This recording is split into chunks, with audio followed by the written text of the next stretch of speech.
Let's Mic day special. नमस्कार, Let's Mic में आपका स्वागत है। डे स्पेशल के साथ मैं राखी जैन। हंसी के ठहाकों और तीखे व्यंग की धार के बीच एक नाम गूंजता है, शरद जोशी। हिंदी साहित्य में व्यंग्य को नई पहचान देने वाले इस लेखक ने अपनी लेखनी से समाज के हर पहलू को आईना दिखाया। 5 सितंबर 1991 को वो हमें अलविदा कह गए, लेकिन उनकी रचनाएं आज भी हमें हंसाती हैं, सोचने पर मजबूर करती हैं और समाज की कमियों को उजागर करती हैं। आइए शरद जोशी की साहित्यिक यात्रा को उनकी कुछ प्रमुख रचनाओं के अंशों के साथ याद करें। 21 मई 1931 को मध्य प्रदेश के उज्जैन में शरद जोशी का जन्म हुआ। उनके पिता श्रीनाथ जोशी एक शिक्षक और संस्कृत विद्वान थे, जिन्होंने शरद के मन में साहित्य और भाषा के प्रति प्रेम जगाया। बचपन से ही शरद में जिज्ञासा और हास्य का पुट था। वो स्कूल में नाटकों में हिस्सा लेते थे और छोटी छोटी कविताएं लिखते थे। लेकिन उनके जीवन का असली मोड़ तब आया जब उन्होंने कॉलेज में प्रवेश लिया और साहित्य की गहराइयों में डूब गए।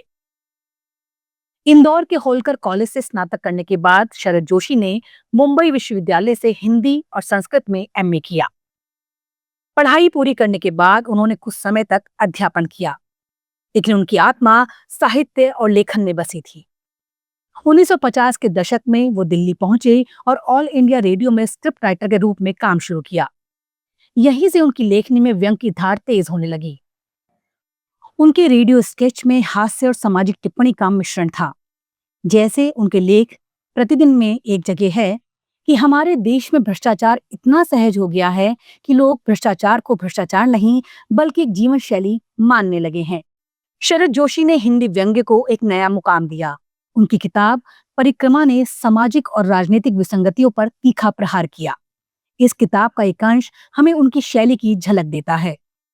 हमारे देश में सड़कें इसलिए बनती हैं ताकि ठेकेदारों का भला हो, और टूटती इसलिए हैं ताकि फिर बने। ये एक चक्र है, परिक्रमा है। उनकी दूसरी रचना जीप पर सवार इल्लियां में उन्होंने नौकरशाही की हास्यास्पद सच्चाई को उजागर किया। हमारी फाइलें इतनी धीमी गति से चलती हैं कि उन पर इल्लियां रेंगने लगती हैं, और फिर वो जीप पर सवार होकर भी समय पर नहीं पहुंचती। लेकिन उनकी सबसे मशहूर रचना राग दरबारी थी, जिसे श्रीलाल शुक्ल के साथ मिलकर लिखा गया। ये उपन्यास ग्रामीण भारत की राजनीति का व्यंग्यात्मक चित्रण है।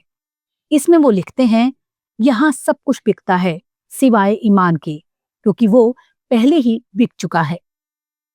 1970 में इस उपन्यास को साहित्य अकादमी पुरस्कार मिला। शरद जोशी की प्रतिभा सिर्फ किताबों तक सीमित नहीं थी। उन्होंने रेडियो और टेलीविजन के लिए भी यादगार रचनाएं दी। दूरदर्शन के लिए उनके लिखे कार्यक्रम जैसे वाह जनाब ने दर्शकों को हंसाया और समाज की सच्चाई से रूबरू कराया।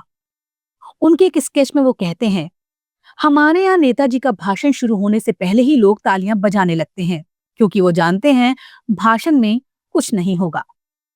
उनकी लेखनी में जटिल मुद्दों को सादगी और हास्य के साथ पेश करने की कला थी, जो मध्यम वर्गीय भारतीय की जिंदगी का दर्पण थी। शरद जोशी के व्यंग्य लेखों ने हिंदी साहित्य में एक नया युग शुरू किया। उनकी रचना हम भ्रष्टन के भ्रष्ट हमारे में वो भ्रष्टाचार की सहजता पर चोट करते हैं। भ्रष्टाचार अब अपराध नहीं बल्कि एक कला है, जिसे हर कोई सीखना चाहता है।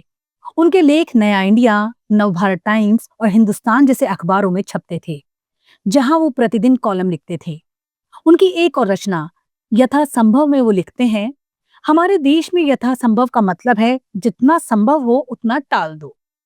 उनकी लेखनी में हास्य और तीक्ष्णता का ऐसा मेल था कि पाठक हंसते हंसते गहरे सवालों पर विचार करने को मजबूर हो जाते थे।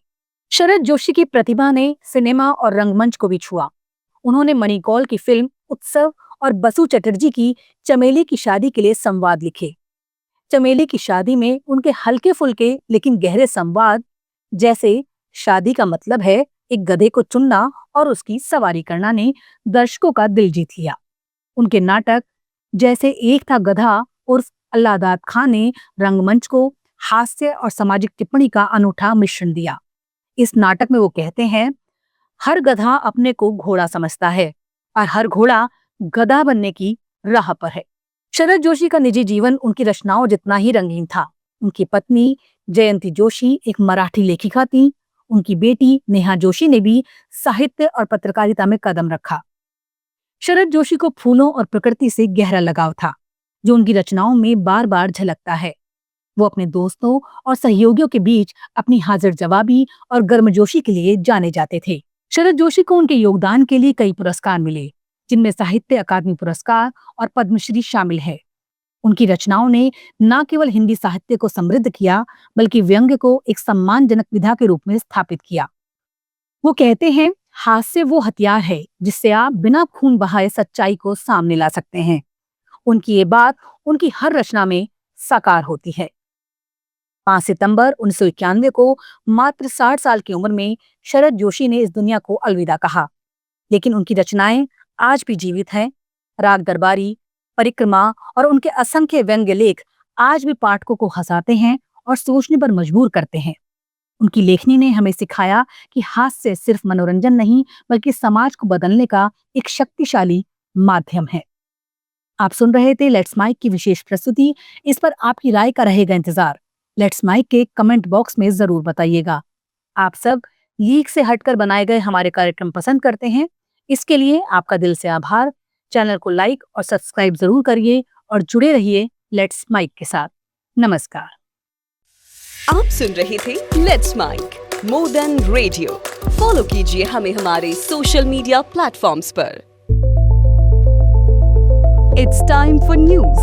It's time for more than radio. Presenting the first radio news app, Let's Mic. Let's Mic, a news-based app on your phone where you get to watch and listen news, talk shows, interviews, radio show podcasts. On Let's Mic, you get all relevant information of TV, print, radio, podcast,